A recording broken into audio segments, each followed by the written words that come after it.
Allah est grand et Mahomet est son prophète. C'est par ces mots que le muezzin appelle les croyants à la prière.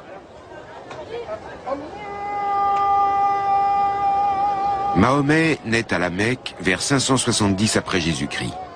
Son père meurt peu après sa naissance et il perd sa mère à l'âge de 6 ans. L'orphelin est élevé par un oncle à l'ombre de la Kaaba. À 40 ans, Mahomet le marchand et caravanier reçoit la première révélation. Guidé par la parole divine, il devient le prophète d'une religion nouvelle. Mahomet s'attaque alors au polythéisme païen des habitants de la Mecque. Il débarrasse la Kaaba des idoles vénérées en son sein. Cette purification de la Kaaba est aujourd'hui encore commémorée rituellement 2 fois par an par la Maison royale d'Arabie Saoudite. En 1932, les rois saoudiens ont conquis, à l'issue de plusieurs guerres, l'ensemble de la péninsule arabique. La Mecque et Médine appartiennent désormais elles aussi à leur royaume. Sur ces images d'archives des années 30, des pèlerins perpétuent leurs cérémonies religieuses à la Mecque et dans ses environs. Un témoignage intemporel.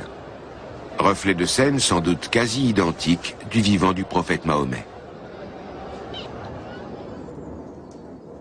À partir de l'an 610, les révélations divines faites à Mahomet donnent lentement naissance à une nouvelle religion, qui présente d'évidents parallèles avec le judaïsme et le christianisme. Mais les habitants de la Mecque rejettent l'islam de Mahomet et le prophète se réfugie à Médine. Là, il s'impose véritablement comme chef politique et religieux. Après de nombreuses batailles contre les habitants de la Mecque, c'est en combattant victorieux qu'il rentre dans la ville en 630.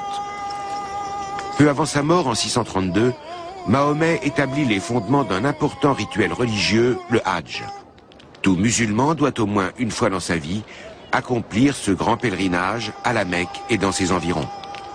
Lors du Hadj, on se souvient des hauts faits de Mahomet et des prophètes qui l'ont précédé, d'Adam à Jésus en passant par Noé et Abraham.